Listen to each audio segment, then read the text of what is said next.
Good evening, good people. I want to welcome you to the Corner Convo, episode 45. It's going down. I will be your host for the evening. My name is AMON. Say what you want, just spell my name right. You heard me? Now, you got to know where you're at when you pull up at all times, okay? You got to be aware. A corner, like thousands of others across the country. It's the place to go if you want to be seen, and to a lot of folks, it's the information center of the neighborhood. Our job is to spark somebody else watching us. We might not be the ones, but let's not be selfish, and because we're not going to change the world, let's not talk about how we should change it. The goat. In the bag, and the bag is the bass, and the bass never change. It's a groove. As soon as you hear that groove, I know I got you. Again, welcome to the Corner Convo. My name is Amon. Say what you want, just spell my name right. Let me also tell you who I am and what I'm about. Let's go. I'm one of the baddest motherfuckers of all time. One of the best singers, one of the best looking motherfuckers you've ever seen. Hold my drink, bitch. Next up, Rookie of the Year. Stats are impeccable. You gotta love them, you gotta hate them, but you will respect them. Sometimes you got to do certain shit. It's just enough that people know that you know I go where I need to go to get it done. If you push my button, there's no telling what I may do. Stab you, choke you, bite you. I mean, whatever it takes to make a motherfucker stop existing, I would do that. Next up, we have the African Genius. Let me bring this all the way down for my boy. It's going down right now, ASAP.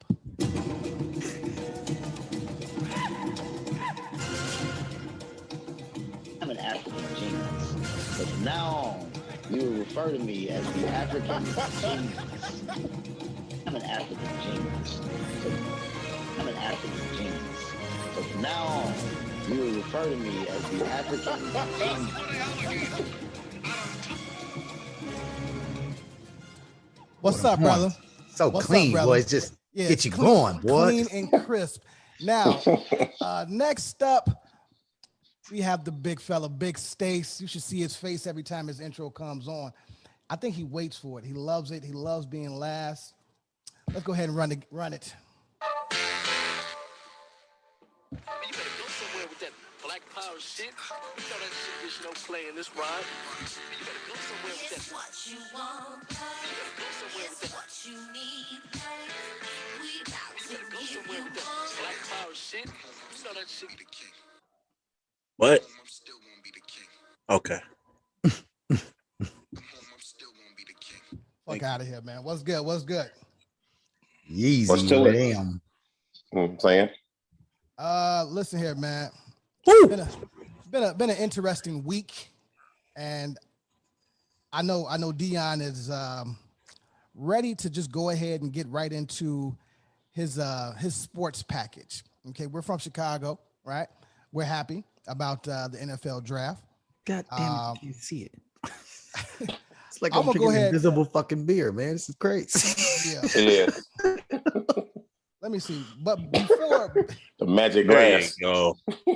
before we get there, Dion, Reading. First of all, Dion, you gotta relax, B. Just see, every time I do something, I don't need you to comment, man. Just shut Is this me? up.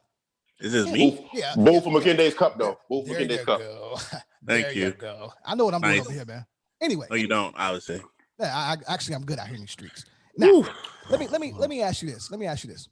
I saw something interesting, Dion. I'm gonna go ahead and start with you since you're talking shit already. When you ran the 40-yard dash, what was your time? 4.9. 4.9? Yeah. I might have to check that receipt. The Still reason I asked, free. You what? Feel free to lie about a 4.9. Like what? I'm gonna lie about that. I mean, you're definitely not running the 4.9 now. But I said, Oh no, I'm beating your ass though. Shit, we can money on the wood. This is content. Fat guy. This is content I need to Money on see. the wood, make it good. Yeah, I need to see this race. I'm waiting on these chumps to cook. Now I gotta wait for you to freaking run. Whenever Definitely need the race. Like Varnell say, I got a track out back. Yeah. Lines on the ground are awesome. Don't forget the 2-on-2 game either, though, bro. 2-on-2 game. We ain't forgot. Y'all not worried about that whatsoever. Just have to guard them. I'm smoking both y'all. Mine's still on the sideline, bro. I got you. Smoking Don't worry. Dion never getting it, dog. Good. But the reason I asked Dion is because your boy Michael Vick, man, at 40 years old, ran a 4.72. Pretty damn impressive at 40. That's crazy, man. He looked fast. He looks fucking fast, though, man. Yeah. He still looks that, fast. but didn't T.O. do like a 4.6 last month? T.O. Yeah, T.O. was still nice out here too. But ain't T.O. still training like he want to play? Yeah. I'm not sure if Vic's training like he want to play. But, hey, I'm sorry. I know we're talking about black quarterbacks. Or black players. Or players, period. But Tebow's still out here trying to be a tight end somewhere. Are y'all fucking kidding me? I don't think that's real. I think he just he called. Okay, man. Because Urban Meyer was his coach, so right. He reached out. Tebow might be one of the greatest publicity stunts of all time. I'm gonna call him the greatest unsuccessful athlete, right? Because he played baseball. He was nice. He had his tryouts. He would have probably had a longer career in baseball. Real talk. So. He would have probably played for like 15 years. He is the epitome of jack of all trades. Mm-hmm. But not really like a jack of spades, you know what I'm saying? Like a jack of diamonds. Jack. You know what I'm saying? Something like that. But to get to that level where you can try out for so many teams in different sports, bro, you gotta be good at something. No, you good. You definitely you gotta be good at something, dog. I gotta touch on this because we've been pause. Yeah, pause. Here, let me book myself. I'm gonna respect it. Wait a minute. Too late. First of all, you're not gonna speed past that like you didn't just say what you just said. You definitely are not, buddy. Hey, also, we have been documenting these young players going into college, and we well documented about how we feel about them going into HBCUs. The next player, that well-known player, Shakir O'Neal, is going to Texas Southern. Yeah, TCU. Or Shakir. He's the youngest. Oh, okay. He's about 6'6". Nice jump on him. Huh? You live with Shaq right now. Yeah. So this not the one. Sharif had the heart condition, right? Right. And right. so Sharif transferred to LSU. Okay. So he actually went on record and said, no, I think, my name is big enough that more players are going to follow me, and he's trying to break the narrative and break the change. And I've always said time and time again, at the end of the day, they didn't want us in these UCLAs, these big time schools. X. We had to play in the black schools, right? So let's just go back there. You know what I mean? Shout out Texas Western. Shout out to Texas Western, Texas, whatever it is. Yes, sir. First black team to win the NCAA championship. Let's see what else we got here. And you know what? What's even more funny is that Shakir, he's only a 3-star athlete. But he's better than that. I don't know why he's ranked so low. He's technically didn't even make the top 100, but he's definitely a ball player to be reckoned with. Kende, I don't know if you knew this, but did you see that Janice Jackson is resigning? No, did not see that. So if do you know who she is? Right. You know why you didn't see that, motherfucker? Right, there is a That's reason. the CEO of CPS. That's yes, CPS CEO. Thank you. Oh, okay. Well, I don't work for CPS, so that's probably why I didn't know that. But I definitely was just sitting like, that's my auntie. But no, I didn't see she's resigning. Why did she say she's resigning? Just happened today. Yeah, it didn't give a why per se. It was just like, I'm out of this. So you know what? To be straight with you though, bro, I would not want to be in charge of any school system coming out of this school year going into the next school year, bro. Like there's so many really challenging decisions to make about teachers, students, about COVID and health and like grading and virtual. Like I asked my principal Friday, how far are we along in the planning for the fall? Because like I'm starting to get the feel like, wait a minute, if we're talking about going mostly in person, what does the non-mostly part look like? Are you saying that you expect me to do a virtual piece for the students that aren't in person as well? So now I'm doing both because that's not something that's in my contract. So, there's a lot of real difficult decisions ahead, man. So yeah, she might have ducked early. And at the same time, if you were ever CEO of something like that, she can go work for some private software firm or whatever. She's super Gucci. So, only thing she should be worried about, man. The only thing she should be worried about is that she stay long enough to get that bumped up ass pension. If she quitting. You know what I'm saying? That's really. You've been there for that's, what? She's been there for like 10 years. I think you got to be there 10 years to get there, right? She was I'm not sure. 3. This was 3 years. Damn, only 3 years. Yeah. See, it's all about the end game with jobs and positions like that, dog. It's all about the end game. Yeah, so, yeah, she stayed long enough to get some money, to get a bump in that pension, to kick her feet on the island somewhere, wherever she want to go. So be it. And staying with high schools really quick, it's a sad day. I even hate that I have to even say this. And Lane Tech fell out of the top 20 schools in the nation. Okay, we are number 76. Walter Payton. Oh, time out. That's a cliff dive. Yeah. Cliff dive, bro. You said fell out of the top 20. Like, were they ever in it? Like, how did they get falling out of the top 20? Falling out of the top 20 is like 20, like 19 to like 24. It's a sad day, bro. Like 19 is actually in the top 20. Yeah. When was the last time they were in the top 20? If that mural still up there, fuck them. Fall off the top 100. Fall off the top 100. If y'all got the mural up, those fall off the top 200. I feel like the ranking had to fall when they allowed your ass to go to school there, Amon. I feel like that was the beginning of the end. Damn. Man, goof ass. Agreed. Oh wow, man. The hate is real today. It's all good. Agreed. But I'm gonna claim Walter Payton, and I'm gonna tell you why. Because they were number 3.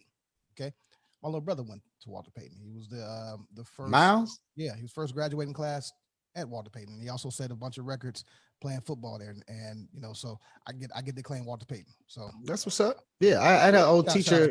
One of my old teacher coaches went there. She was a horrible teacher coach, but she was a really smart lady, and she taught there for a very long time. So yeah, shout out.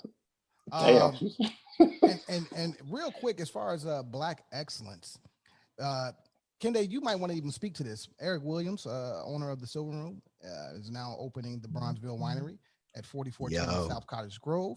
This is due to open in July. A huge move. So shout out to you, Eric. Go ahead and speak to it if you like, though, Kende. Yeah, man. Eric, of course, is the founder of Silver Room, and additionally the Silver Room Block Party, which is, if you don't know, then I don't know why you watch this show, to be quite honest. But and if you don't know and you do watch this show, you definitely need to get in tune. But anyway, yeah, Eric is definitely, man. Eric is one of the most, I think, creative brothers in Chicago. He's very, very creative, but quite honestly, when you talk to him, he's not all that like he's not flamboyant at all. He's not like all into himself. And like, he just got back from Harvard doing a fellowship there where they paid him to go study at Harvard. You know what I'm saying? Like, this dude has achieved like major shit. And he really is just like the dude next door when you chop it up with him. Like, he makes these moves like it's nothing. So, but yeah, that's a beautiful thing, man, because that area, man, that used to be what we used to call like, the low end, you know what I'm saying? And like, to be able to revitalize an area that once had a stigma of just, complete Black degradation and poverty and all this fucked up stuff. And to now see that area with Norm's Bistro and all of those places over there, to see that resurging in more of a Black excellence. Yep. Yeah, man. Yeah. So it's really dope, man. I'm looking forward to the spot, though. I'm sure I'll have a DJ gig in there. How gentrified is it going to be when it's all said and done? That's a great question. I mean, here's the thing, though. That's the shit I think about, though, man. But the thing about over there right now is it's becoming gentrified, but it's gentrified with middle class Black people, which I recognize that there's still some trouble there. But if we think about what Chatham used to be in Chicago, it was the largest Black owned home kind of neighborhood, right? And I feel like Bronzeville, that particular section of Bronzeville, it's mostly Black folks over there buying up. So I don't know if I'm against that. I think economics is a tough thing to kind of deal with, but as long as I don't see a ton of white folks buying it, then I don't feel so much like the gentrification has as much of a negative connotation. Yeah, right. And I mentioned it because, where I live at now, there are a lot of Latino families buying up. And, it's like you eat away at your childhood memories. Nobody's hating. Nobody really gives a fuck to that degree. But, it's like you're watching your memories just disappear. That's why I said about Bronzeville and things like that, though. Yeah, no, that's real. Last but not least, for another quick hit, I thought it was very, very interesting that they actually put this as a heading. O Block is for sale. Now, yeah. We had. Well, you know why, right? Well, you tell me why. Let's start there. Tell me why. Because the Obama library is about to get built in that area, and that O Block is a very difficult selling point to the developers that want to come in and start building things around that.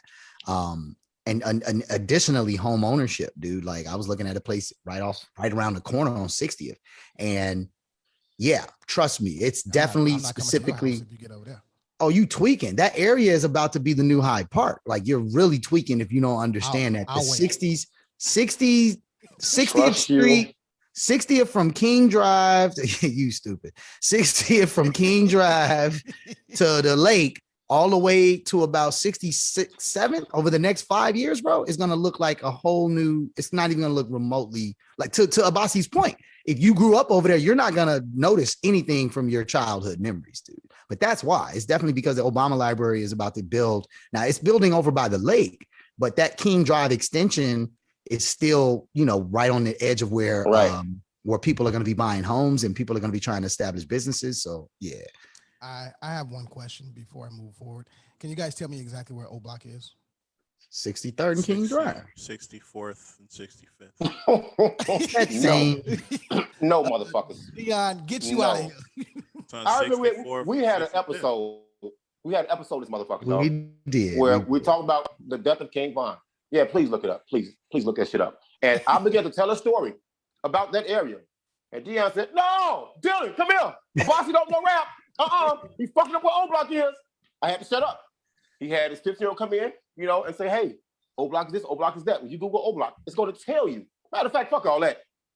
McKinney also. I'm Googling. McKinney right grabbed this motherfucking pom-poms and start tearing for Dion. Talk about that did not happen. O Block this, O Block that.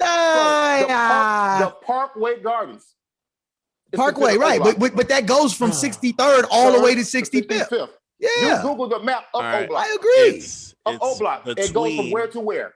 It's 63rd. between 63rd to damn near 66. You go to church if you want to be serious about this shit. 63rd to 65th, like I said. So Parkway Gardens also is O Block sale. Parkway Gardens. Whoa. 694 apartments, buildings between, in my opinion, between is 64th and 65th. Oh, okay. Between. Oh, okay. There you go. So 63rd. Thank you. I'm validated. O Block, 65th. So 65th and 65th. I am telling y'all. But we're not from 63rd. I've chased some dangerous pussy around that area, bro.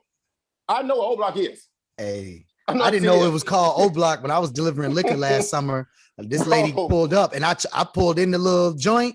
And I was like, yo, I might not make it out of here. Like, if they see this red bag, like, they finna steal my car. I'm gonna have to walk home. That's all. Good for Dirk, though, man. If he can get that, Dirk, they probably won't give it to him. But when I first saw it, I said, well, ain't nobody stepped up to buy it. Dirk said, Dirk is trying to buy it. He said, I don't care how much it costs. I'll buy it. Now, I don't know if his But now, if he buys it, though, what does that mean, though? Is he buying it so that those people can stay there? Because that would seem like what he's trying to... He would be the proprietor of the land. So he. I know that, but is he doing that so that the people that live there aren't displaced? That's a wrap. Thank you. He said we not from 63rd. Very explicit. You do know the niggas gang. There's a different gang on every block from 63rd, 64th, 65th. So basically, all he's... His part. There you go. Stretch game, put in work. But then, I mean, that means that we have to take King Von as a expert in. I don't know if I can do that. That's how it was. I just actually it was Chief Keef, but niggas that was Keith. Don't fuck with niggas from 63rd. Niggas from 63rd. Yes. Don't fuck with niggas. You know what I'm saying? That's all he's saying. 64th to 65th. Yeah, that's right. And both of them are deceased, which is fucked up. That is actually because FBG Duck, the guy that got killed in the middle of the street downtown, was 63rd rapper. Yeah. He was off on the side of the block. Downtown, and then obviously King Von got murdered in Atlanta. So hey, did y'all know? I've been wanting White Castle for breakfast for some reason. Fine. Disgusting. It's not. Shoot yourself. It's not at all. But how's your chest? They had shit. Okay, on this shape, it's all good. But I saw a sign said 100 years of service. They are OGs in this motherfucking late night food game. For any other establishment that came 24 hours on our drunk nights, White Castle was saving motherfuckers' lives, bro. That shit had me cracking the fuck up, dog. And people talk about how nasty it is. They don't give a fuck. When y'all up drinking and having them long nights, y'all go to get that shit, man. That Let me tell you something. Up. Only time I ate when my mom and dad used to work at ETA Creative Arts Foundation, the theater on 76 in South Chicago, right? Very historic theater. Very historic theater. And right, the White Castle off Stony on the 9 was the only place that would be open sometimes, leaving them rehearsals, right? Now, I can tell you as a kid, we ate the hell out that White Castle. As an adult, I have not had nor smelled nor gotten remotely close to being forced to even like think I'm gonna eat White Castle anything, except in the one occasion where somebody brought me some of them chicken rings when they can, that tell you how new. The chicken rings was decent. The chicken sandwich was decent, but mozzarella sticks. Fire. Mozzarella sticks fire. Mozzarella sticks are fire. I'll go that route. I mean, again, I still don't eat there, but when I have those are what I can't understand is how everything on the menu except them damn burgers can be good. Bro, them burgers is the most horriblest flavored, textured. It's the nastiest thing in humankind. And I understand Chicago's dedication and loyalty to Chicago shit because y'all ride for that White Castle like it's actually good. It's fucking horrible, bro. No one should be subjected to eating that food. That's prison food, as far as I'm concerned. I'm not sure how much you eat anyway, though. That deep dive White Castles, man. It literally looks like prison food. I'm giving y'all flowers right now, White Castle, but Kenny on some bullshit. Everybody on bullshit. The motherfucker in the most shape on this show eats White Castle. That says a lot. Man, eat everything except the White Castle burger. How about that? That should be the new slogan. All that shit. It depends on what night it is, bro. All that shit can go in the bag. All right, man. That wraps up Black Excellence and our quick hits. Actually, no, that doesn't wrap up the quick hits. Hey, brother, do your face one more again, bro. Hold on. I'm your face. Hold on. I'm just gonna dive in on wait. Do your face. Hey, do your face. Look. What does that even mean? Somebody ain't asked how everybody's week was. Right. Read the show run, bro. That's your little 7.5 shoes on the wall. Hey, do your face. I ain't gonna let that one go. Listen here, man. I know how y'all week has been, man. I wanted to get right into it. It's episode 45, okay? But Dion, go ahead. How was your week, young man? Talk to me. It was great, man. I went to Milwaukee with Curtis Beals. Mr. Beals reported himself. Took the guys down, 6 of them. We got a little pissed at first because the boys wanted to play together. And the coaches wanted to do some coaching. So, they wanted to go down and show Milwaukee how Chicago do. So, I had to, intervene with Kurt. Like, bro, this is supposed to be a free weekend. We're going to Minnesota next week. The boys want to play.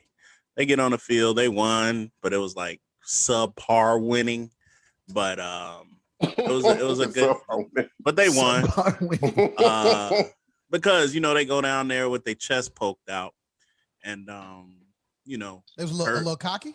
Yeah, which I want them to be. That's good, right? That's good. I like that. Kurt was like, man, y'all can't beat them. I'm like, Kurt, I'm telling you right now, man, we're gonna be together a lot. Pause for the next 3-4 weeks. Whoa.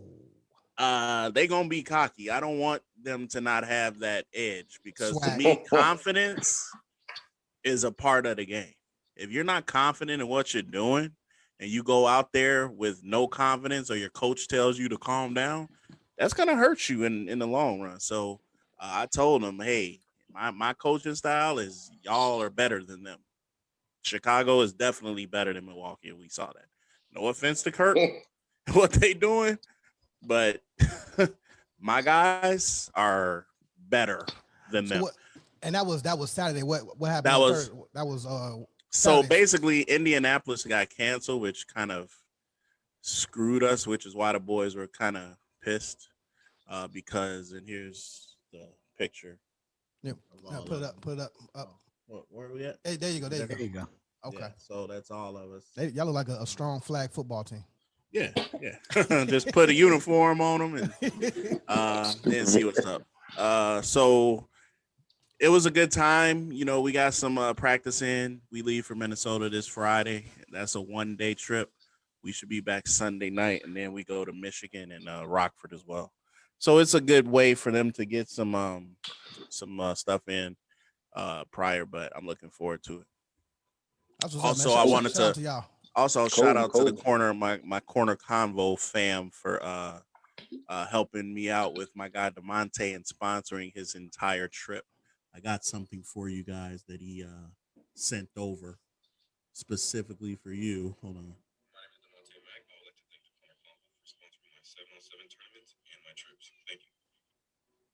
That boy got a voice like he's supposed to be doing a news. I was gonna say, like, did he just get drafted? That looked like a draft video. Hey, he's already, love young King. Yeah, he like I told y'all, some kids, you always grow up with some kids that need that extra help, and I appreciate y'all helping out. Sure, I didn't get a chance to see him play that night, but you showed me when you pointed him out when they was coming. I was like, man, that boy is massive, bro. Yeah. Like, he's not a small man. 6'3", 6'4", 250. So yeah, no TMs of mine. Yeah, that's barefoot. So I'm looking forward to it, man. That's what's up. That's what's up. All right, man. No, and while we're in the spirit of giving flowers, man, shout out to you and Kurt for real. I love what y'all doing. Kurt, you already know we talk all the time, so shout out to you. Black Kurt, big ass hands, boy. Not supposed to drop the ball or fumble no balls or drop no passes. Pause. Kurt hands about twice the size of mine, bro. I got on a cape. Crazy as hell. Yeah. He got on a cape. What up, dog? The hardest working man in show business, man. Hey, that dude, man. The Black Panther Teller looking ass, boy. Right. Yeah. Hey, Kurt, I'm gonna have to get with you, man. Look like Summerfest is gonna happen in September, man. So I'm gonna have to make sure I get you around there to the stage. Yeah, Dion, I appreciate your commitment to them young man. Man, it's gonna. He said thanks, dog. I just heard him. Oh, he did. I mean, yeah. If y'all stop talking, Sorry, dog. My bad. Okay, y'all having too much fun. No, man. I mean, everybody knows how I was growing up. Hold on, Dion. Can I give you your flowers before you talk? You know what I'm saying? Do you want them? Fuck out of here. It's gonna go bad, man. Yeah, it's going down today. Look, no, real talk, man. Look, I appreciate your commitment to them boys, man, because you don't have to do it, man. And that's true. It is a real thing, and they are going to be much better men. You know what I mean? Yeah. And you're going to really see the work that you put in now in about 5 to 10 years, for real. You know, man, to that point, I let me add on to that too, because you're right. Like when I think back to kind of like my athletic career as a kid, it really wasn't my parents so much. Like they paid for the cleats and stuff like that, but it was really other guys that like picked me up for practice, made sure I got registered for the tournament or whatever the case may be. You know what I'm saying? Made sure fees and stuff was taken care of early on or whatever. And you're right. Now that I think about it, like at the end of the day, when I started seeing myself in the coaching game or myself around that, it definitely makes you feel like you should pay that forward. So yeah, no, that's great. That's an excellent point of mine, man. Like it's definitely dope to be able to look out for somebody. Dion, Joe, so when outside of deal, when the rest of the boys make it, do they owe you anything? This is a running conversation on the show. That O is a word that I hate to use. All I'm gonna say is this, man. I don't knock anyone's parents for not doing anything because everybody's busy, right? All of the parents are very thankful. Obviously, we have a few parents that don't understand the importance of being involved. I'm gonna leave that up to the kids, man. We had this conversation a while. Now, my son, that's a different story. Yeah, he owe you. He owe you all day. Hey, you better be there, Phantom. I'm definitely. Hey, yeah. You know what time it is, Dill. You know what time it is, bro. It's your father. I need to be at the round table, fambo. Yeah. Okay. I'm gonna be the first one you dapping up here with the whatever pick. Right. We gonna be there. You feel me? Speaking of that, Deal, get drafted and go somewhere warm, dog. Don't give a fuck about playing in Chicago. Go somewhere warm, bro. Yeah, stay out of Chicago. You already want to go to a college. out of here. I mean, unless it's Northwestern. Northwestern, if it's Northwestern, stay. I told him, but yeah, he wants to go to Florida or Texas or something. Oh boy, you're gonna be looking some stallions down there, boy. One last shout out, man. We had, speaking of the NFL draft, right? And we're gonna lead into that, but I got to start with this though.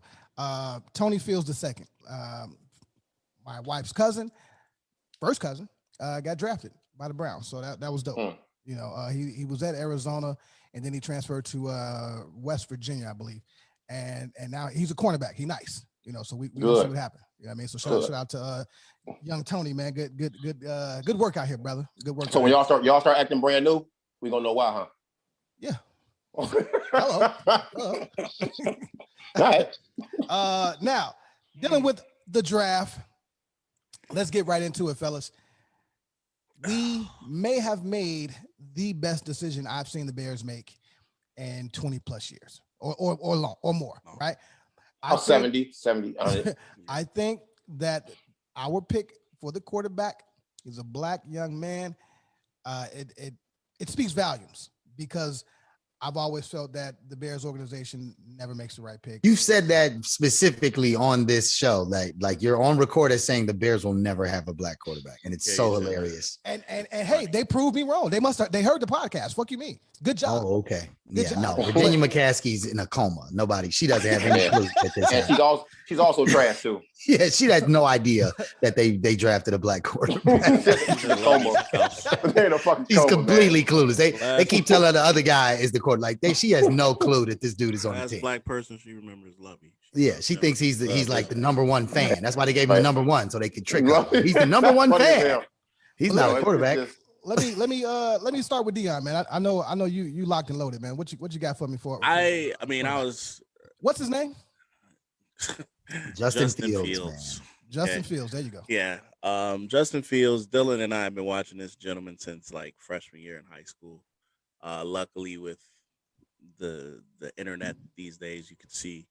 However, like he initially, I don't know if you guys are aware. I'm sure McKinley and Abasi are. But he initially was recruited and got a scholarship to Georgia, his home state.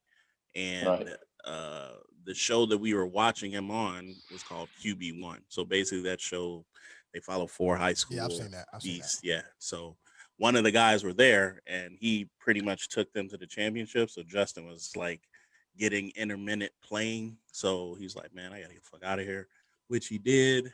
Left, went to Ohio State.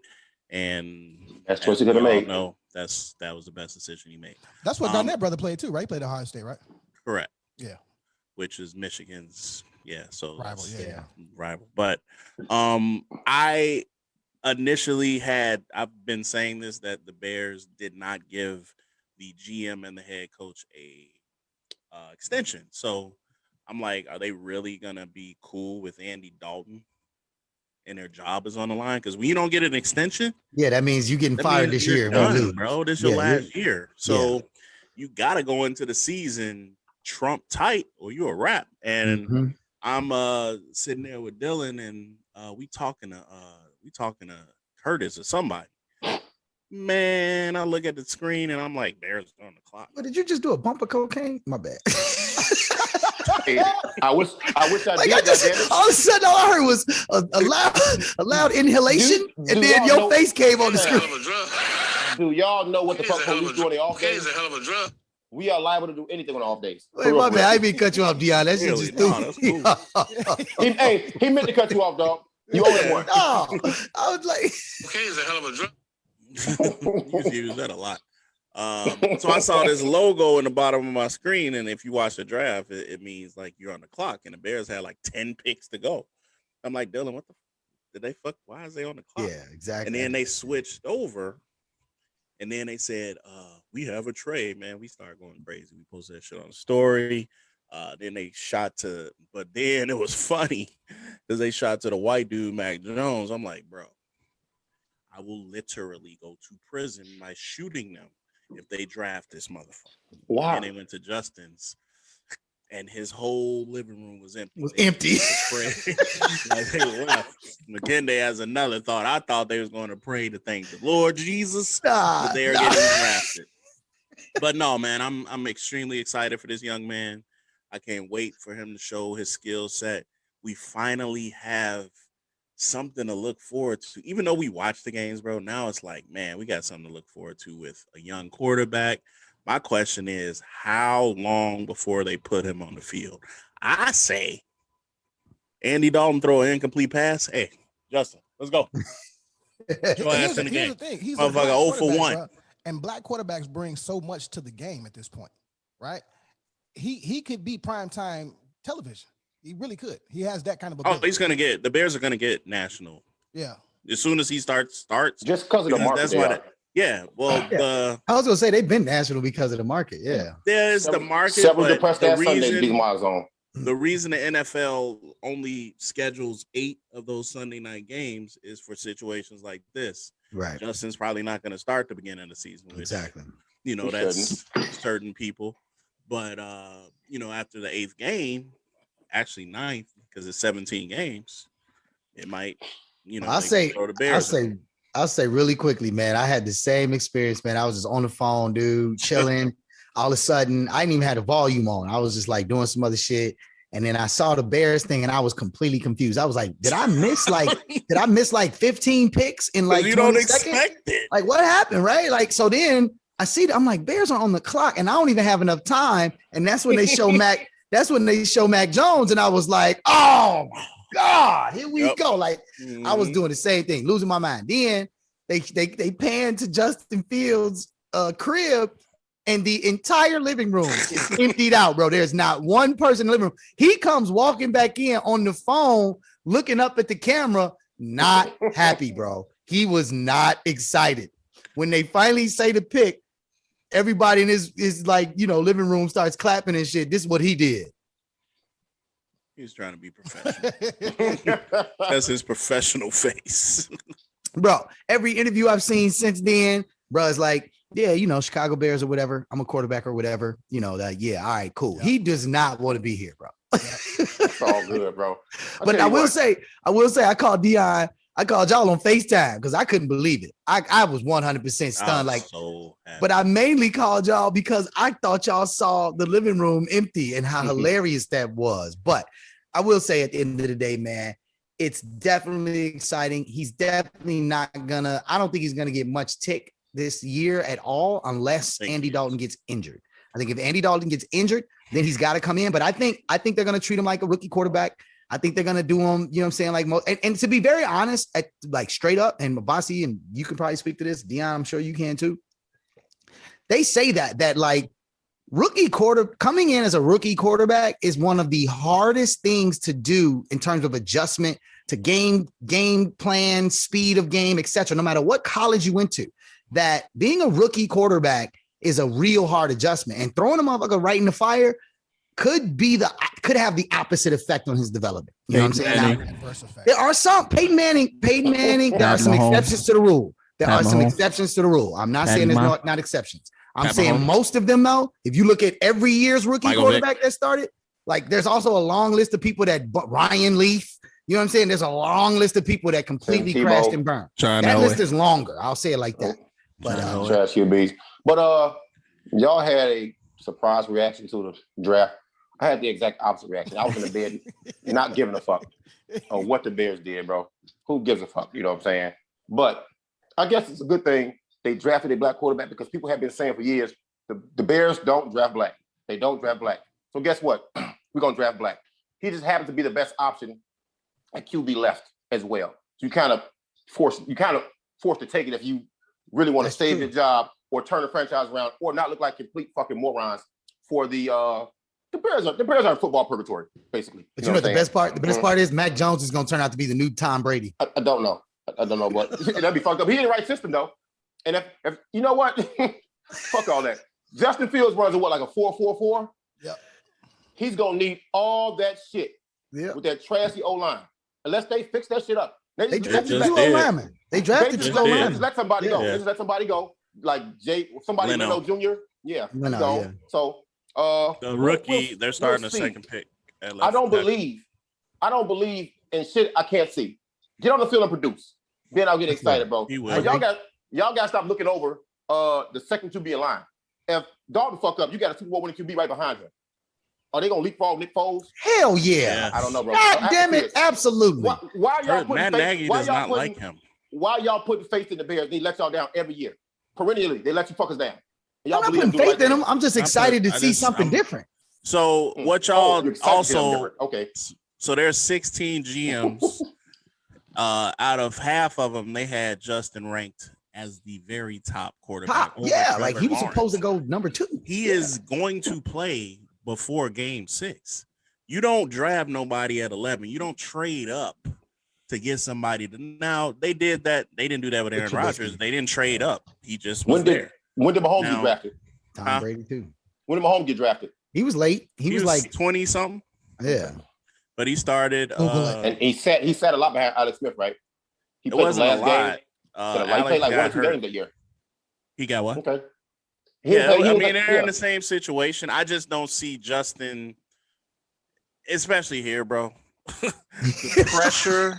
Only because the panic button is on. The panic button is pressed. That's why. It's a good point. Yeah. Deion's making a good point, though. He's like, and actually, it's the same point you said, Abbas. He's like, the fact that Nick Foles nor Andy Dalton can run away from people is going to probably give Justin Fields an opportunity to play. Fuck the Bears. Matt Nagy drafted his quarterback. Yeah. Matt Nagy didn't get an extension. Matt Nagy wants his job. Matt Nagy is going to do his gosh darn best to put Justin Fields on the field. You're right. That's a good point. As possible. That's a really good point.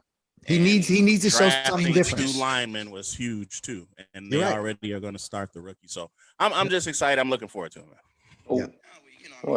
We just the Bears are what we thought they were. what we thought they were.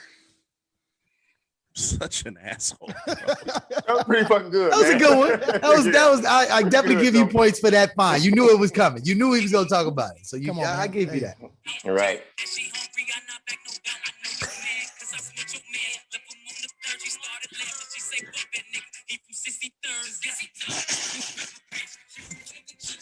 Why she got to be mad at him? Sorry. Before we go, that just brought my credit score, my IQ down. Hear that kind of shit. God damn. It brought my credit score too. Yeah, shit, man. I gotta give a shout out to my boy Greg McNeil, man, originally from Chicago, man, one of the premier athletes back in the day, man. He has his gym down in Atlanta, and it's called Hybrid Impact Fitness, man. So a lot of people come through there, and again, Justin was there, so he's getting it in.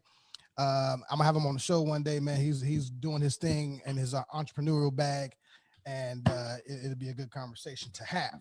That's what's up. Yeah. That wraps up Quick Hits, Black Excellence.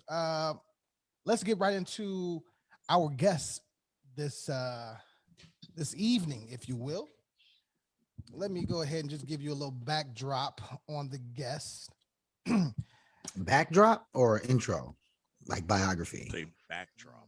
Yeah, what the fuck is a backdrop, bro? That's okay though. That's what you take a picture in front of, right? A backdrop. Yeah, exactly. That's not what you're about to do at all. That's when a chick danced in front of you, and I asked that fat, drop that one over. All definitions he wasn't trying to use. Yeah, exactly. The definition I just gave you is in the Urban Dictionary, though. So actually, I mean, whatever I say, I can make it mean whatever the fuck I want to mean. So it's a backdrop, then it's a backdrop. Really. All right. You backstory, maybe.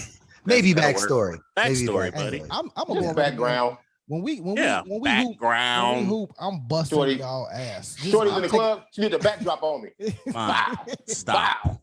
Bow. Make sure you wear those crease-filled shoes behind your left shoulder. I'm gonna bust your ass, bro. Fresh out the box, really. But come on, stand to the side. Stand to the side, okay? The man is telling you that you're trash. Stand next to the side. He's literally saying he doesn't even want even want you to try and contribute. Like he's literally saying your contribution is not welcome.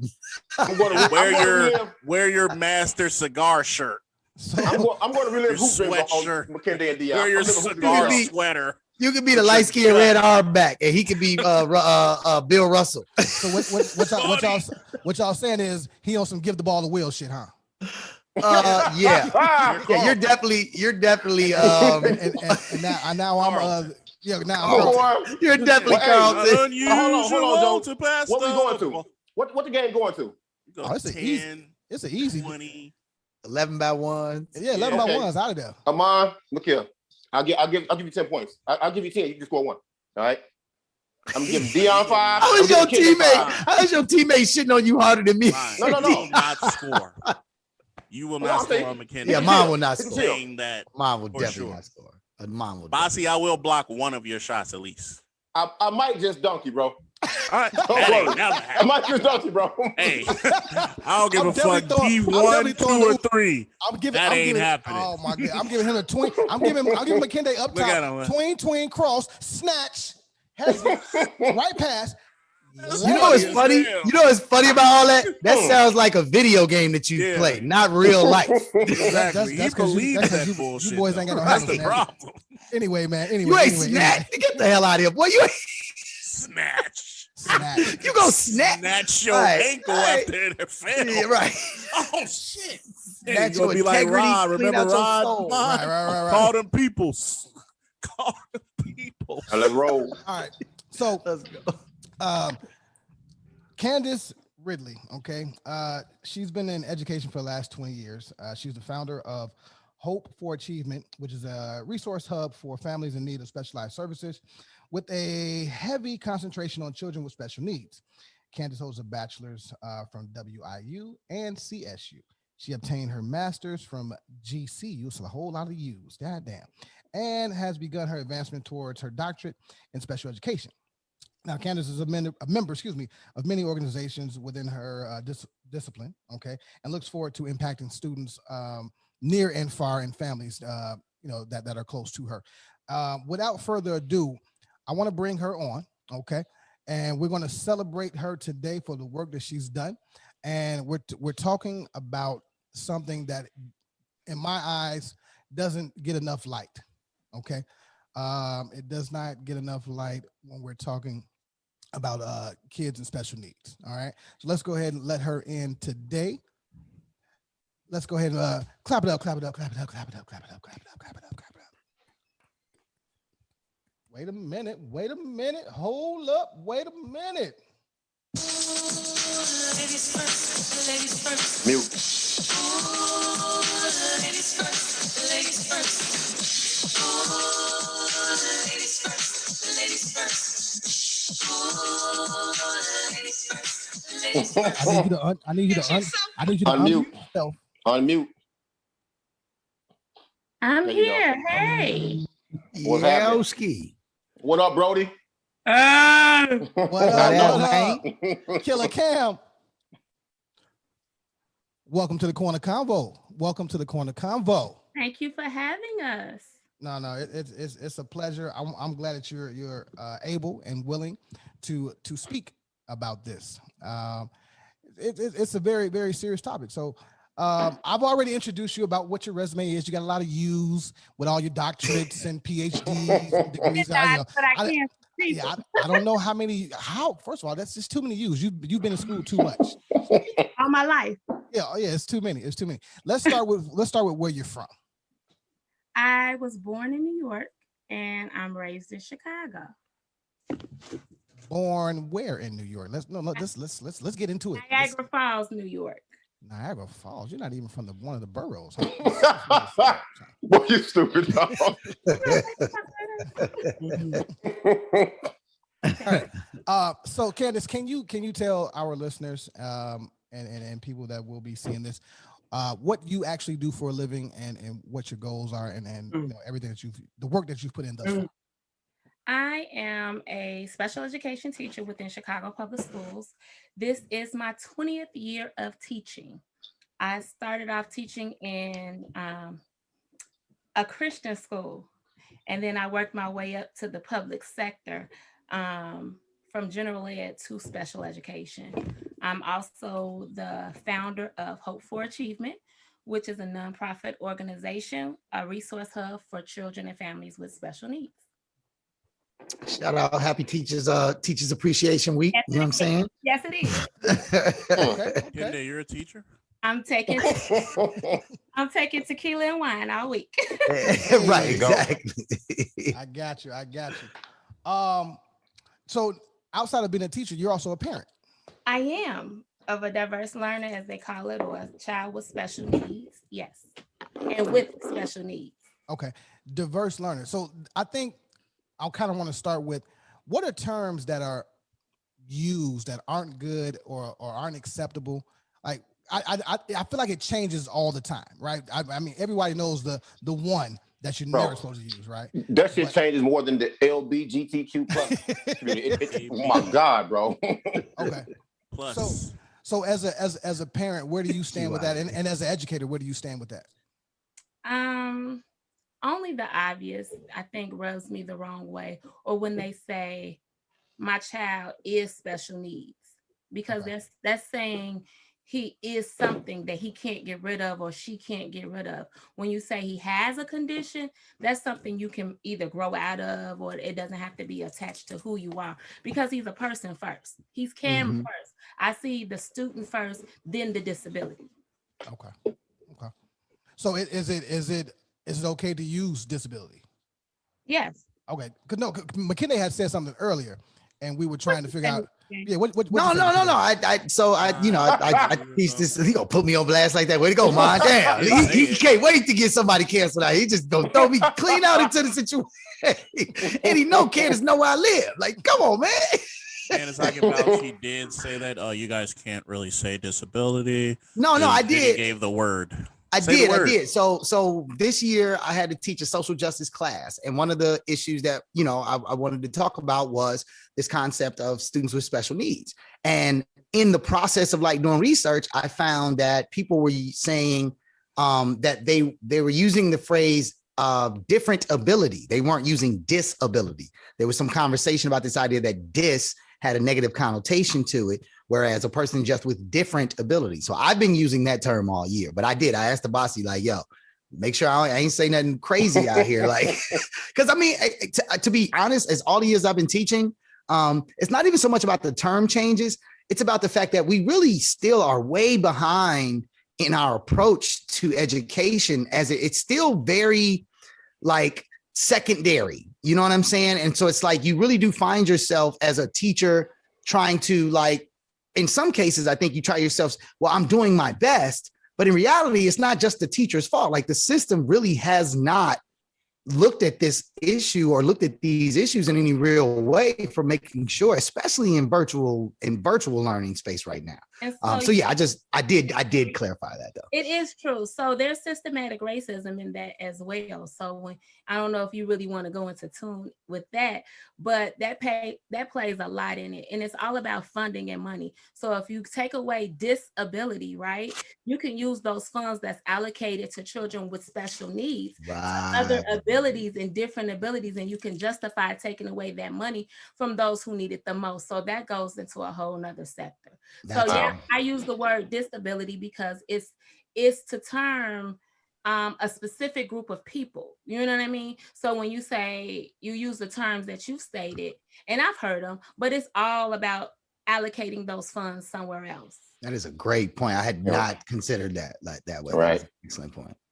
So, Candace, I have a question, not even regarding education, just more so about your memories, you know what I'm saying? Because teachers, y'all have an important job. I've long said you guys are underpaid. I'm the parent. I'm the child, the product of two educators, longtime educators, you know what I'm saying? And I roam the west side, the south side. I can be in Milwaukee. I can be anywhere. And so I run into somebody that says, hey, this dude look like Miss Thompson. Let me go ask him, is Miss Thompson his mom? Or is Mr. Thompson your father? You guys have impact beyond your imagination and reach beyond you guys' imagination. Is there a memory, a moment in time where, you felt the impact you had on the student lasted and you saw them later and what you felt was maybe true? I have a lot of students who come back and inbox me. They find me on social media and they inbox me and say, hey, if it wasn't for you, I wouldn't have made it out. So I started off my special education journey in a therapeutic day center. So that's dealing with children with severe behavior issues, not so much as having a disability, but they didn't know how to regulate their behavior enough to stay in what is called the mainstream education. So I learned my biggest lesson being in that environment. I learned it was important to build relationships. It showed me building relationships was more important than teaching, because if I built that relationship, they'll do anything for me. So I never had to put my hands on students, and if I did, I made it worth my while. But don't go to jail, okay? Don't do it. No, I almost got fired last week. No, I almost got fired no last week. editing, okay? It's a wrap. No, it's true. It was definitely true. I was licensed to, you're trained to put your hands on students in that environment, because they will throw chairs and they are angry at a lot of things in society. But again, going back to how that systematic racism ties in, a lot of them are coming from your elite schools, your home with the Flossmoors, your Crete, Monique, and then Lane Tech. I was about to say, notice how she didn't say Lane. Well, I did getting there. at school because I was working in the South suburbs, but Lane had some people get kicked out. Please know that. Yeah. So yes, I think my biggest lesson and my biggest impact came from dealing with those students and knowing that they didn't deal with me the same way they dealt with other teachers. I'm like, oh, that was a chair went at your head. And they like, watch out, Miss Ridley. I'm like, no, you didn't. They would let you know they're finna do some bullshit. Yes. They would. Oh, okay.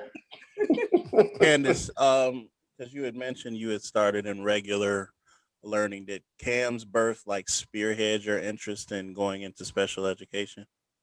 Absolutely. I was what you call an educated fool. And I didn't know what that was until I was an educated fool. So you can know so much. I've been in school all my life. No Leo is a fool.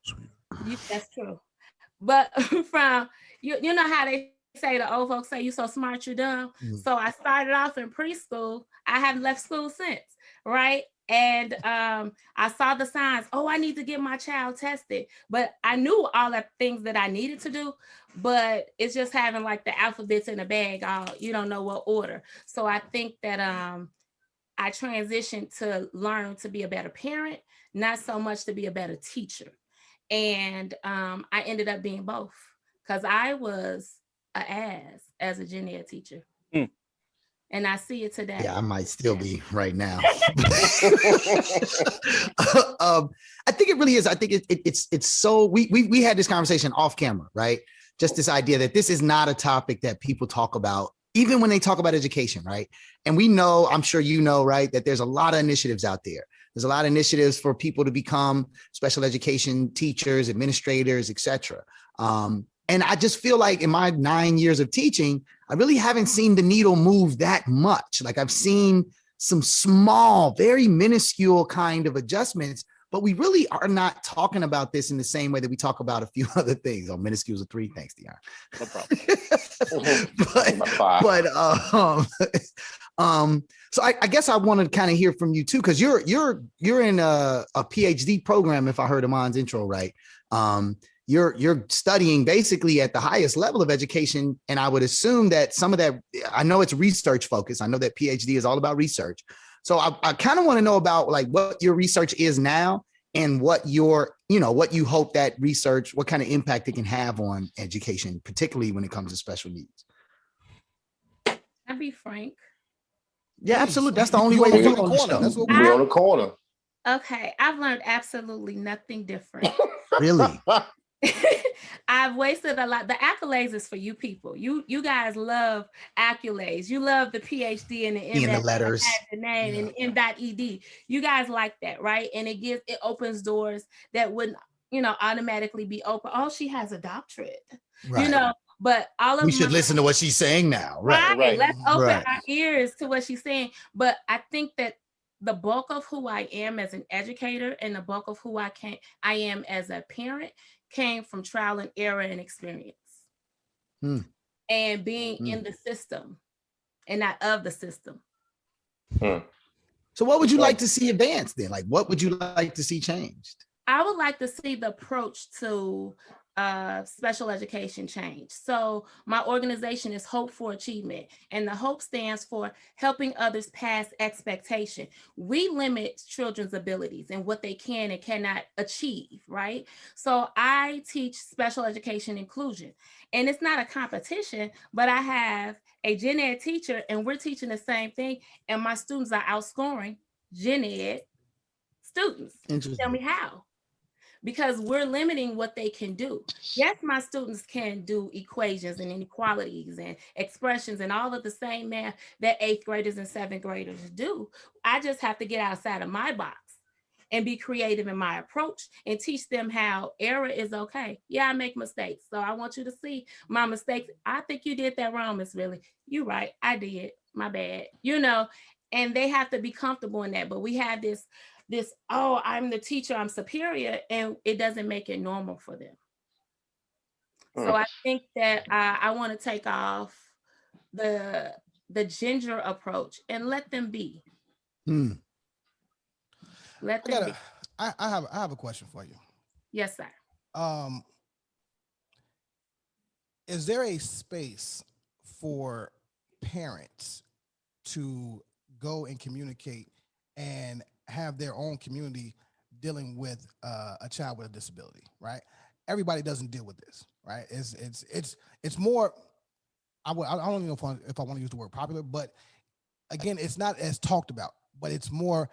It's out here, right? So what I'm asking is, where do you meet other parents and before you do that though, just know that some parents that have children with special needs or disabilities, they just disown their kids. They want nothing to do with them, bro. Okay. And it's wild. It's wild as hell. I don't throw that in. Go ahead. Yeah. So the special education community is small, right? And you're talking about 1% of the world, right?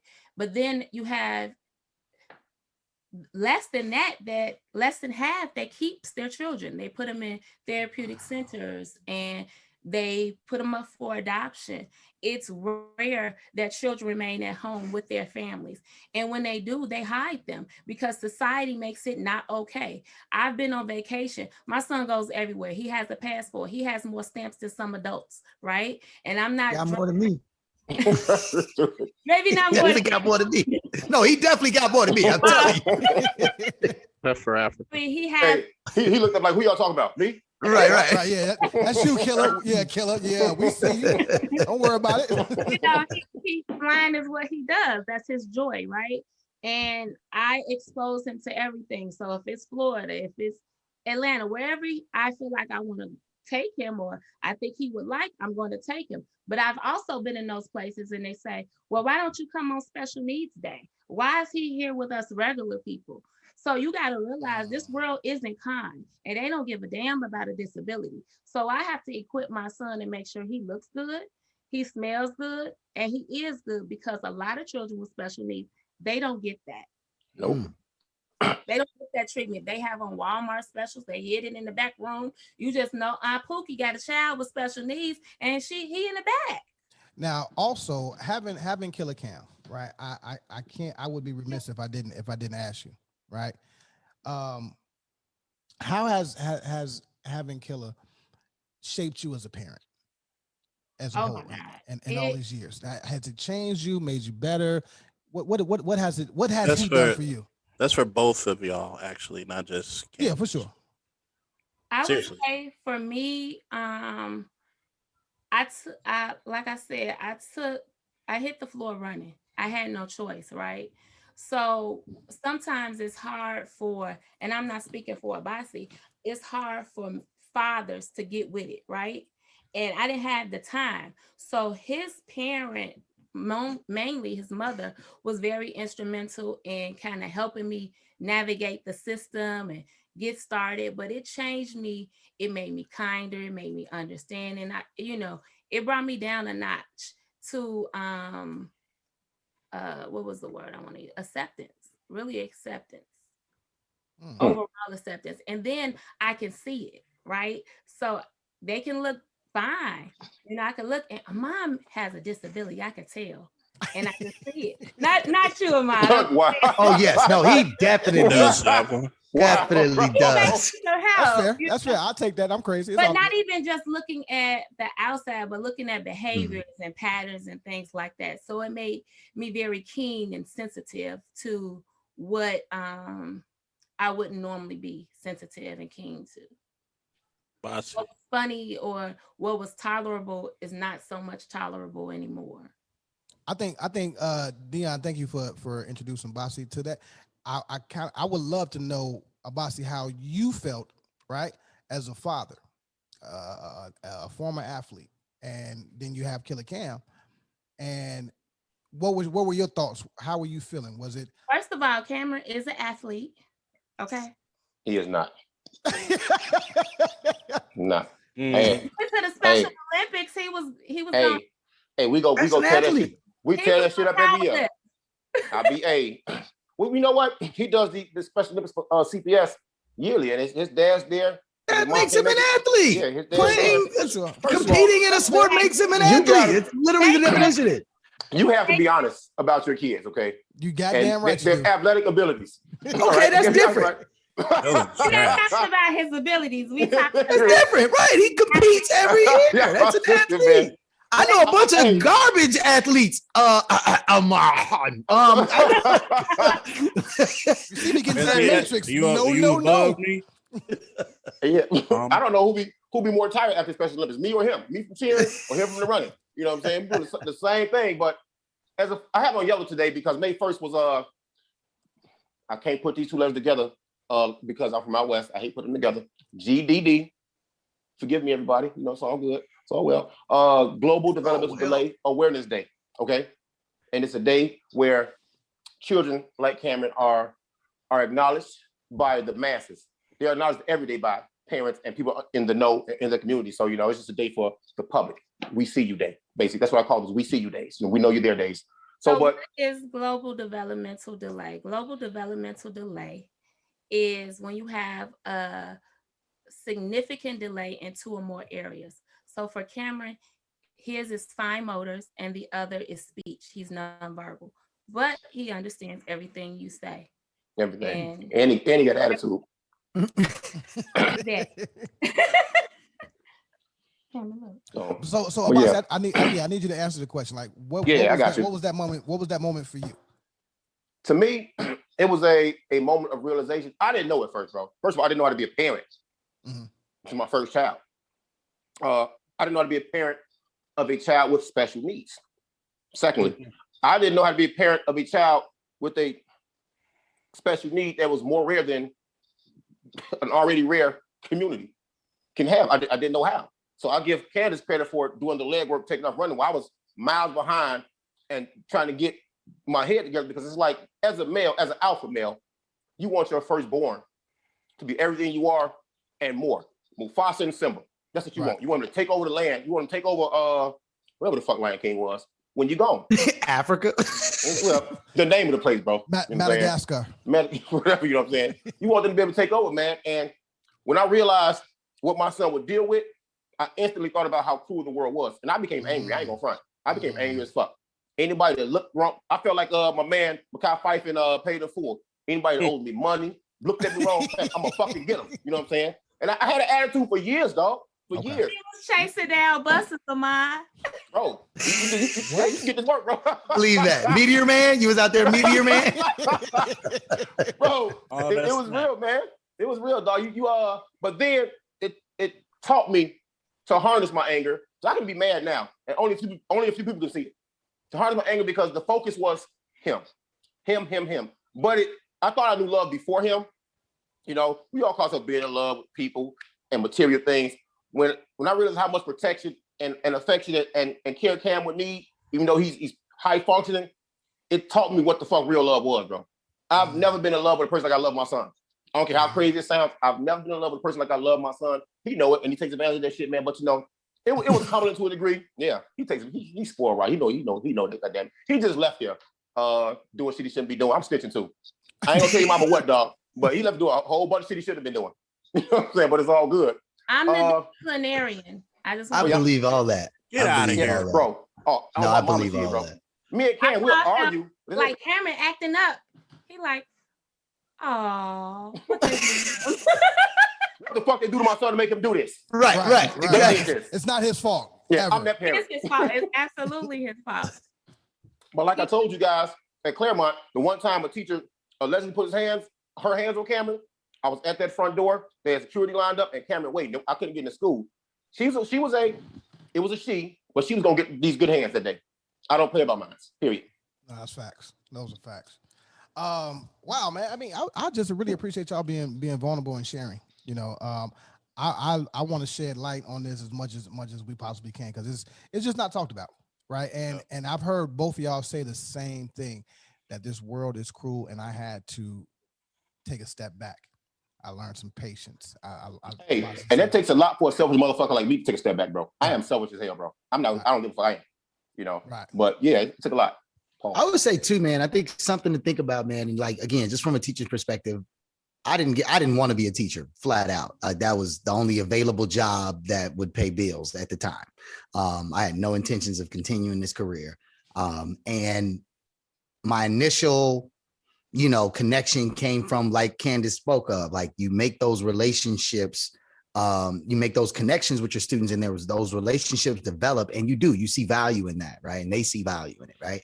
And it would, in my earlier years, I was completely terrified when it came to like the special needs conversation, because I didn't know shit. I wasn't trained for this like that. I had no clue what I felt like this was something that like the medical field, like science, is supposed to be involved in, right? I didn't understand why I was being asked as a complete ignorant individual in that regard to like do this work with these kids. But man, when I tell you that what it, like, I think kind of like what Abasi said, man, it's like you have to get like Candace said, you have to get out of your own way.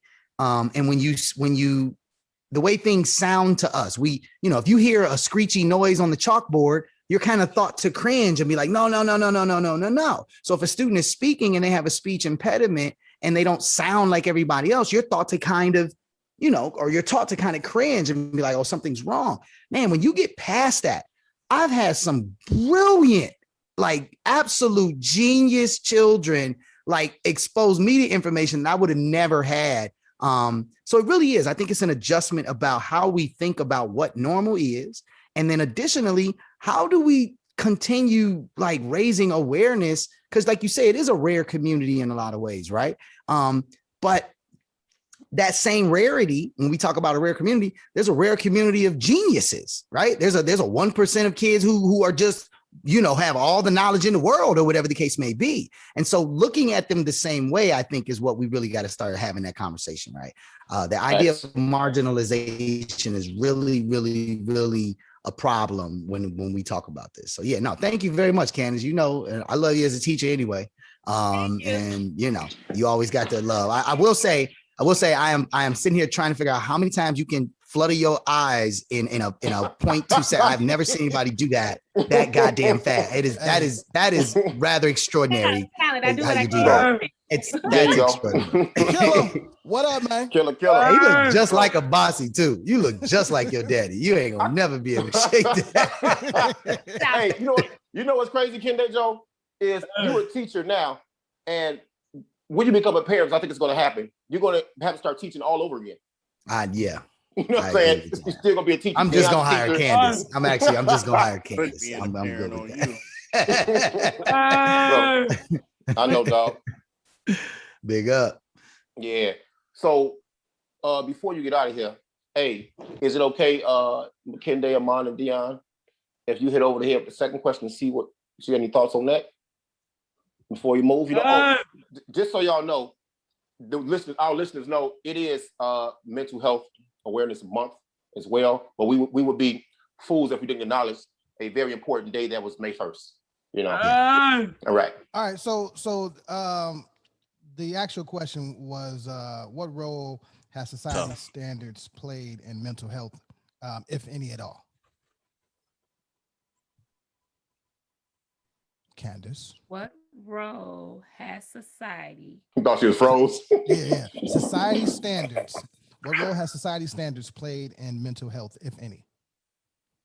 I think they made it uncomfortable for people to seek help. So I think the church has been a downfall to that, because people feel like they can pray it off, or they can read the Bible and it'll be okay. And that's the same thing in tying both in.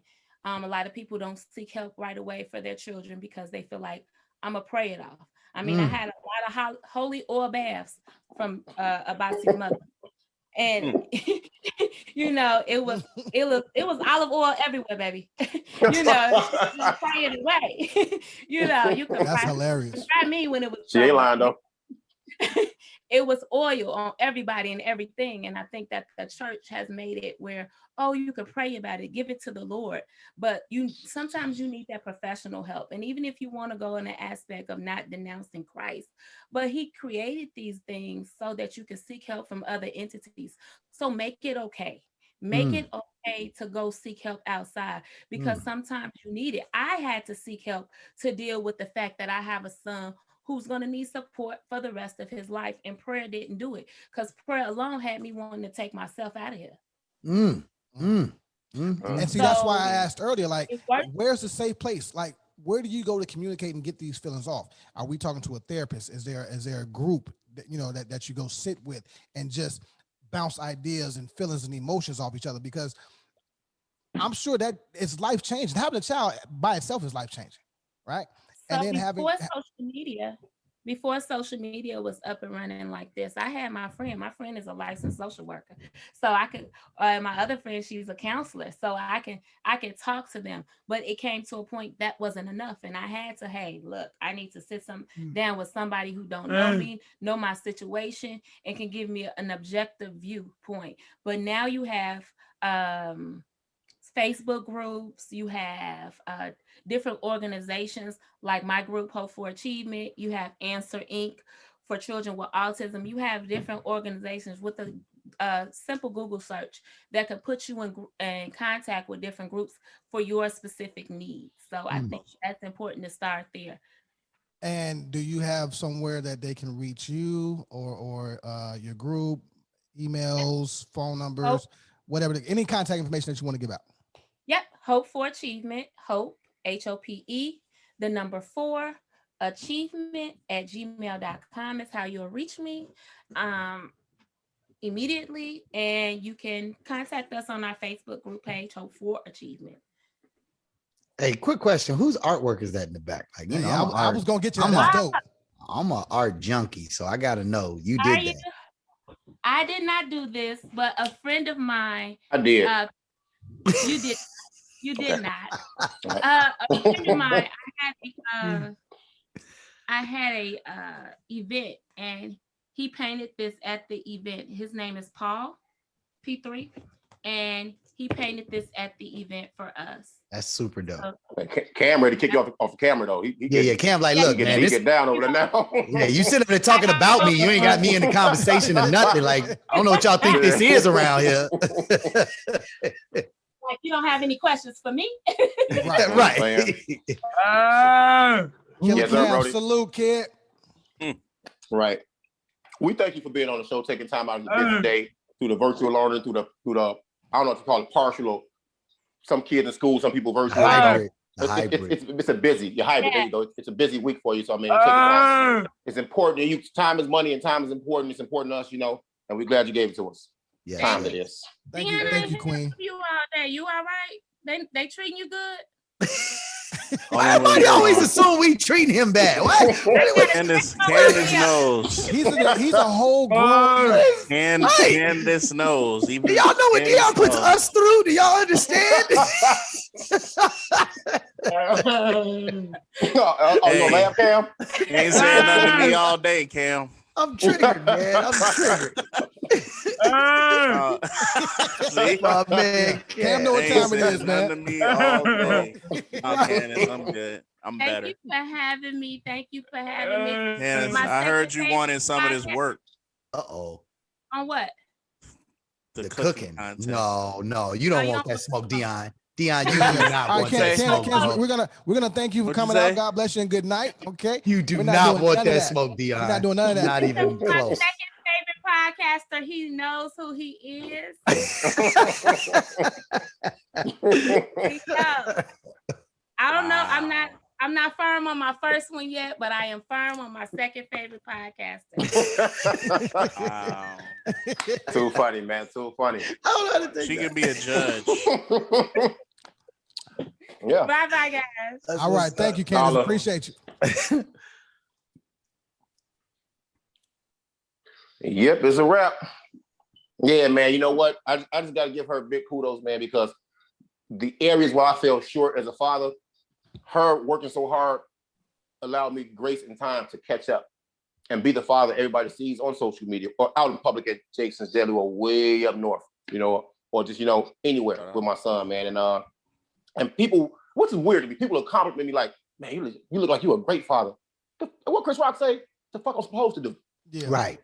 You don't get a trophy. You don't get cookies for doing what you're supposed to do. Yeah, man. Exactly. But that's the problem what Bossy said. Like, unfortunate, there's so many the fathers that just don't do what they're supposed to do. So people like us that do what they're supposed to do get this absorbent amount of just praise or whatever. Feedback and praise. Yeah.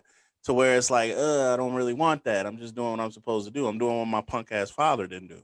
You know what I'm saying? So that's something that I want to commend Bossy and Candis, because the strength that you have to have in that situation is beyond just to talk about. So for the fact that y'all came on the show to, talk about it is amazing. So I commend y'all for that.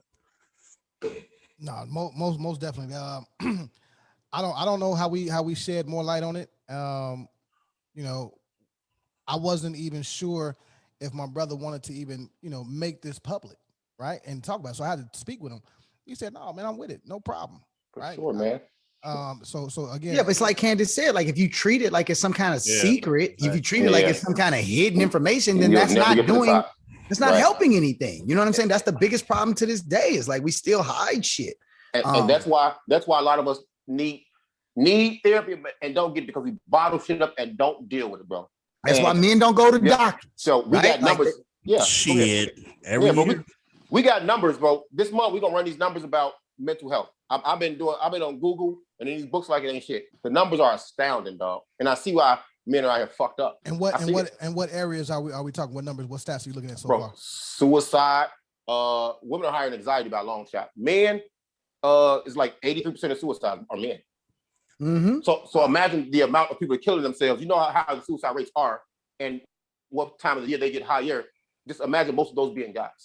Mm-hmm. You know what I'm saying? The amount of depression men go through, those numbers are higher than women as well. It's crazy. And women are, I think it's 55% to 18%. Women will go seek help in comparison to men. So we just sit here and beat our chest, and we'll talk at the barbershop, and that's therapeutic to us, but it's not real therapy. Yeah. It's not real therapy. And it goes to like calling your friends out when they say things like, "Oh man, stop being soft, stop being this." When in essence, you go to your friends for that help. So a lot of men don't want to say that. Oh, stop being a pussy, man up. That's bullshit. Yeah. If you got something to get off your chest, you should be able to get it off without getting any non-positive feedback or negative feedback. So it's something that we need to discuss all month, because I've always told Steph and me and Dylan have a mental health conversation every 2 weeks. That's beautiful. Just to sit down and, hey, what's up? Talk to me. Yep. You know what I'm saying? Because he got a lot of pressure as a 16-year-old, and I talk. We can talk about girls and all of that, but no, I want to talk about the easy part. health. Yeah. We're gonna have to have my little brother on here, bro. My little brother is a whole mental health shaman. He, like this dude. You said a shaman. No, you don't even understand. You're not even ready, bro. Like he called me this morning, bro. He called me this morning about 9:00, and he said, "Hey, man, I just, I'm making it a practice to look out to my older brothers. Like he got, me and my older brother mostly. He's like, yo, man, I just want to get some advice from y'all, man, about life." And I'm just like, yo, like, what is that? Hey, Queen. So I'm like, what is that? You be calling, like, make sure we got the be safe for the kids. Hold on. At every show. You notice that big kid mug? Hey, man, make sure Lala got the big safe. Q, you've been outed, Q. You've been outed, bro. Okay. Punk. But yeah, not to cut off McKinney. His birthday? Just saying, like, he's a mental health, like he's into all the therapy apps. He's into all of the different like meditation modes. Like he's really, it's weird because he's my little brother sometimes. And it's like, like Dion said, I'm kind of used to the culture of like, yo, man, just be a man, bro. Just do you. But my little brother is educating me so much, and really my whole family, about taking these approaches and being open about it and being out front about it and not feeling like you are some kind of less of a person because you know that you might need help from time to time with whatever it is, the smallest thing to the largest thing. So yeah, I'm gonna have to get him on here. And sometimes the problem with men, not all men, but some men, some of your homeboys don't know how to see the signs. They don't know when you're calling out for help, when you're asking for help. When a conversation is not just a conversation, it's a, hey man, I need you to listen to me. Hey, I need somebody to talk to right now, bro. You know what I'm saying? But we gonna break this shit down all month, bro. Yeah, all month short, because, hey, your short, fat, light-skinned guys are terrible at that. You know what I'm saying? Actually, I'm a good ass dude. I'm a good guy to talk to. You're awful. Mine's a good listener. No, mine's a good listener. Now when he mad, now when he got beef, bro, you the only dirtbag I get mad with. What do you mean? Are you serious? Here we go. Hey, flashback to Miami. Flashback. Come on, y'all got to understand, bro. That therapists have therapists too, so I can see why maybe when somebody's mad or upset, they're not good listeners, man. Because when I found out that therapists have therapists, I was like, "What the fuck are you doing then?" But it made sense I've heard about it. You know what I'm saying? Since we're talking about therapy, answer this, anybody. When you go to therapy, what do you look for? Do you look for someone to give you homework and to work with you, or to just sit there and listen and say, I'll see you next week and collect the check? Because that's what I feel like me and Steph always get, and it's annoying, bro. I think we're going to have to add that as a real topic for a different show, because that's a real conversation. Shit, that's just a real conversation. Write that down in the text. I got it. I'm putting in my notes. Yeah. That's a real conversation. That's a good it's going to take a lot longer on that. Yeah. That takes me back to the Martin and Gina episode. Like, hey, fam, you on her side, fam. Like, well, get up out of here. Yeah, there's so much to that, though. There's so many nuances. It really is. It's a real dive. And I've been there, and it is, for me, it always just gave a different perspective that I never. We'll talk about it. You know I like that. Got it. We'll talk about it. Yeah. Well, you know what? I had to look at the last topic that Candice answered before she got out of here. I had to look at it differently, man, because society standards now seem to be based on like name brands and keeping up with the Joneses. When you thought that was for the kids, adults have bitten to that mind, that thought process now, bro. It's crazy, man, And if you can't keep up with the Joneses, you look at it as less than. That plays on your mental. If you don't have name brand as a kid, the kids they're mean. They make fun of you. You look at it as less than as well. You get no name brands, or you got no love out in these streets. So man, to get that love or be one of the cool kids, you have to normalize. I had a conversation. I know I'm a little scatterbrained right now. I had a conversation with somebody about normalizing luxury. And to these kids nowadays, they see luxury. They hear luxury in rap. They see these cars and they see this jewelry on the internet, bro. That's all they see is luxury, man. And I agree, we need to normalize luxury, but everybody don't have the tools to normalize it. So what the fuck do they go do? How do they normalize this shit, bro? And they go get it by any fucking means necessary, bro. Like, these shorties ain't cracking cars at a rate beyond belief. To do what? Not to go buy a home or get some shit that's going to appreciate in value. They going to get Gucci, Louis, Fendi, that Prada, don't even want you wearing. Yeah, right. Don't even. Example, dog. So the most recent example is these mobs committed white collar crime where you can do fair time for to get these PPP loans. And I've never seen so many new ass and titties in my fucking life. I've never seen so many fake ass temporary registration plates in my fucking life, bro. And everybody ain't that smart or ain't built like that to crack cards or lie and get these loans, bro. So you got cats out here robbing. I'm sorry for going off, y'all. For robbing and jacking, bro, to get what the fuck they want, or have a story to tell, or be one of these cool kids, dog. Now just imagine the kids that don't have that mind state, that mind state, that frame of mind, or the tools to crack them cars, to do the PPE. What do they turn to? They turn to these fucking drugs. Because guess what? In these same raps, these same videos you see, these cats, Percocets, Molly, weed, smoking the finest grain, of everything, to take them out of this state of mind where they don't feel like they're adequate in life, bro. And some of these kids, they suffering in silence so bad, it's crazy, dog. And I know I'm a little passionate about it, bro, because I didn't know how serious it was until I felt the way I felt last year, dog.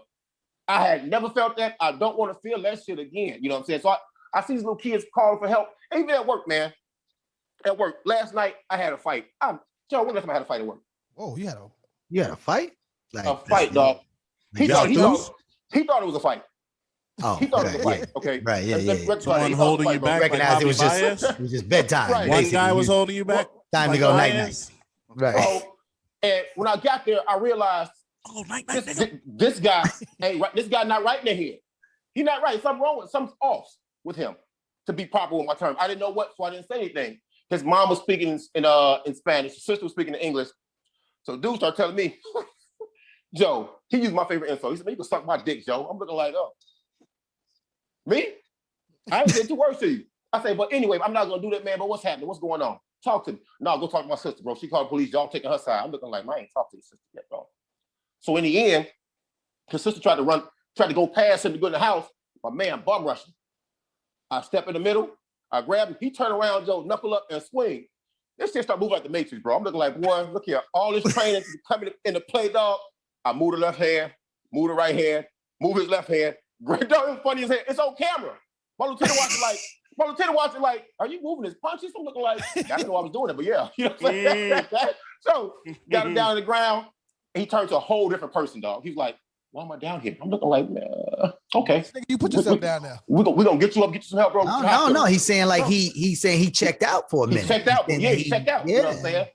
So, but this is the result of what we believe is a TBI, a traumatic brain injury. So because of that, he cannot have a sip of liquor or a puff of weed, bro, or he'll flip. Without it taking him out. Yep. And he had a beer because it was hot yesterday. He had a beer and he fucking lost it.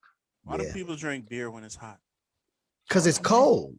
So the Cubs fans. But the alcohol. No, you know what though? Yeah, it dehydrates you. No, I had several cold beers yesterday and I felt great.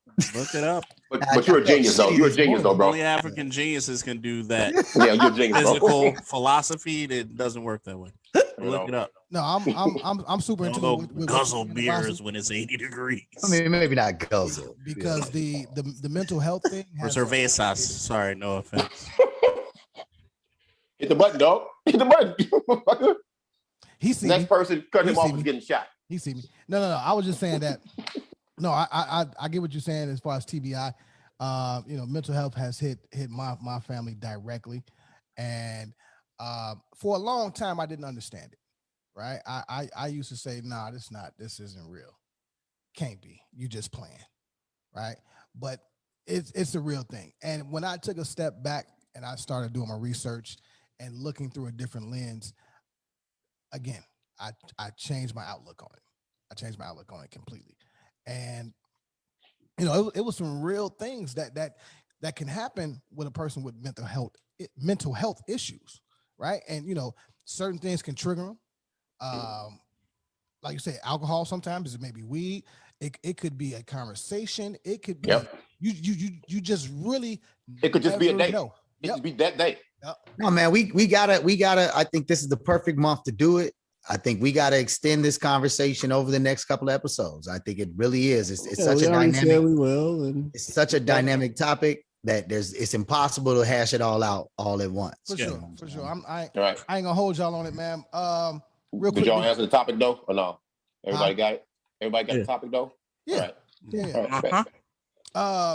I ain't gonna hold y'all, man. It's been a good show, man, and I'm feeling the way right now. But let me just ask y'all this: drums or the guitar? Boy, give me Jimi Hendrix, Purple Haze any day. Drums all day, bro. Drums are for the rhythm, man. It's gonna make you move. See, and that's why I disagree. Listen to Max. Wait a second, bro. Wait a second. We all have different outlooks on it. I'm not disagreeing with anybody's opinion on it. I'm not. I don't come up with pause. I disagree. I fail to disagree with you. That's exactly what he said. Yeah. I love the drums, bro, because what makes the percolator beat the percolator? It's the drum side of that motherfucker. You know what I'm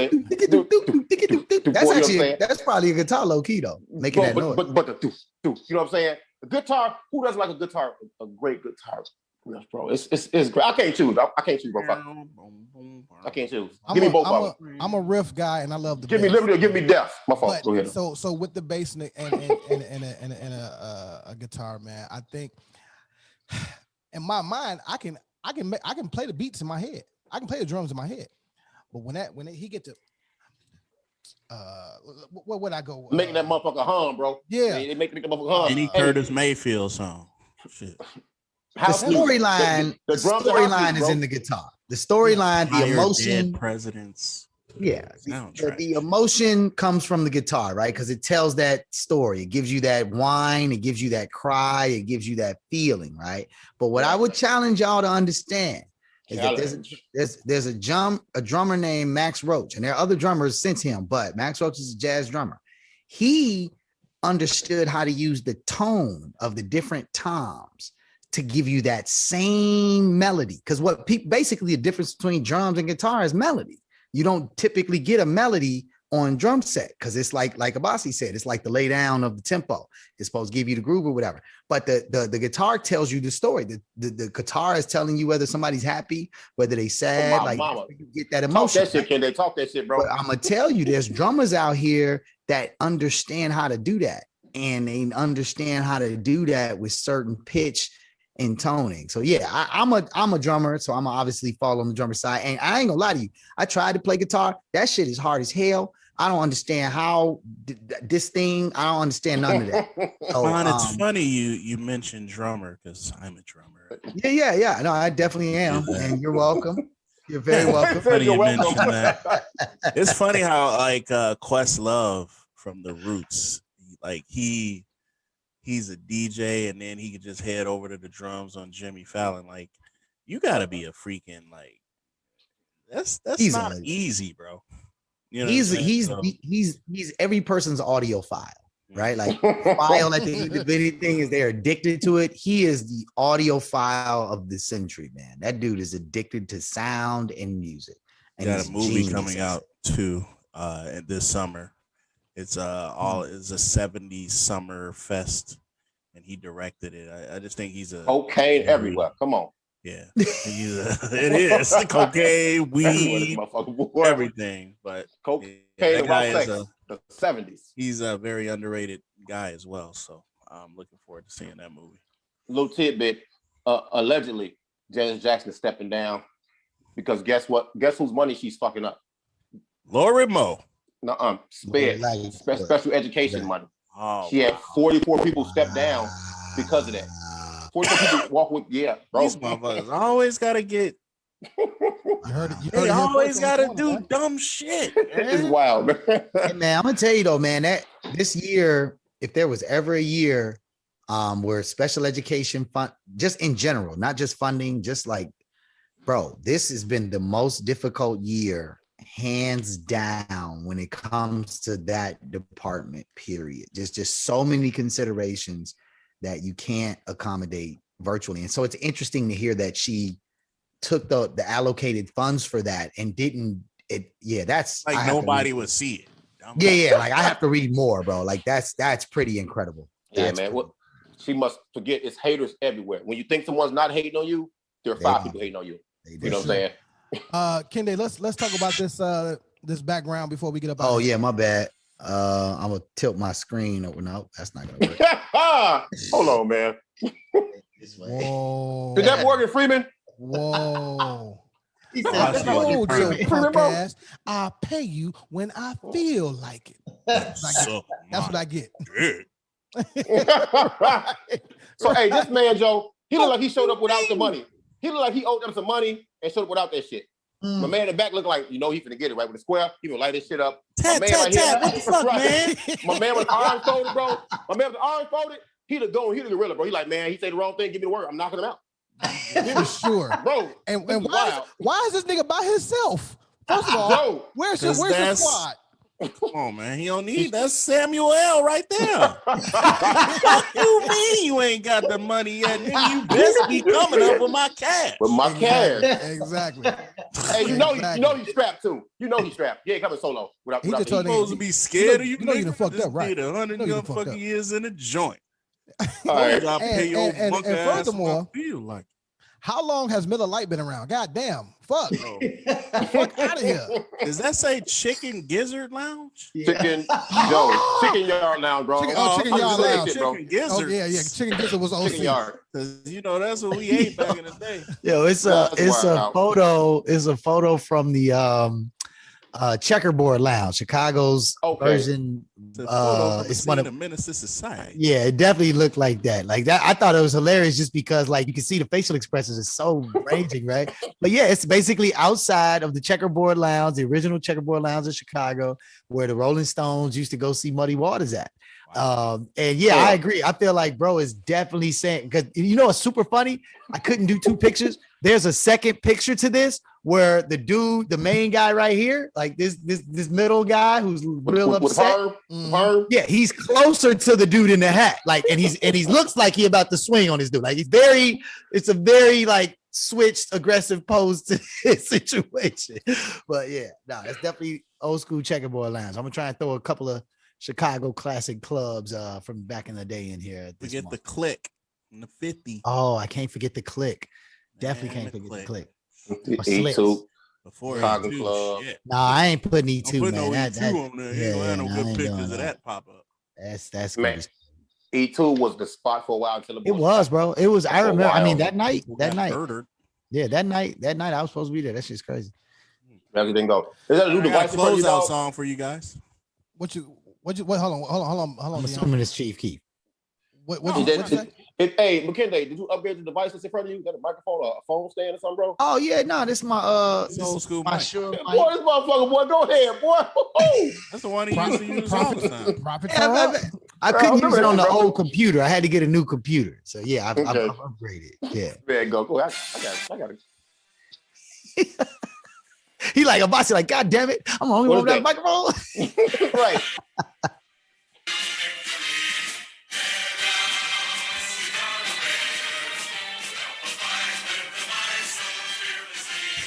We'll never get the way you did a nation. Victory formation. He gonna play the sample. Nah, you played the wrong sample, man. You supposed to get the coach who actually said that. Let him off the hook. No, he screamed. He went crazy. He was like, "They are who we thought they were." Well, I cut it. I cut it, but I know. Yeah. So yeah, man. Hey, man. Great show. Great. Remix. It is the time of the day. Corner Conversation. We get up out of here.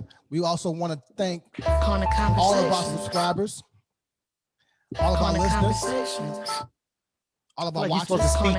You're doing drops wrong. Yeah. You have to like stop the music, then you say shit. Like yeah, you're not doing it right, bro. I know you feel. Bro. Do whatever's good for your mental health. Go ahead. No, fuck that bossy protection bullshit, nigga. The way you do drops is you cut it off when you want to talk. You cut it on when you want people to hear it. All right, let's try it again. Ready? 3, 2, 1. Corner Conversations. You do understand that this is a rhythm. Corner Conversations. Shut the fuck up when I'm doing it. Corner Conversations. You can't tell me shit. You know what I'm saying?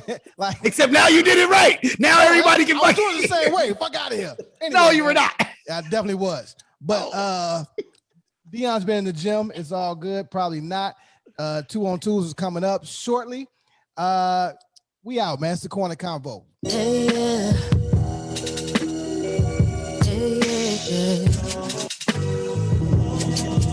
On the corner. Yeah. 4 guys, 4 mics, 4 perspectives. No matter how you start your week, it's time to check in. We on the corner. Yeah, we on the corner. Yeah, 4 guys, 4 mics, 4 perspectives. No matter how you start your week, it's time to check in. We on the corner. Yeah, we on the corner. Yeah. What up, cousin? Appreciate you. Yeah. Corner. You on the corner.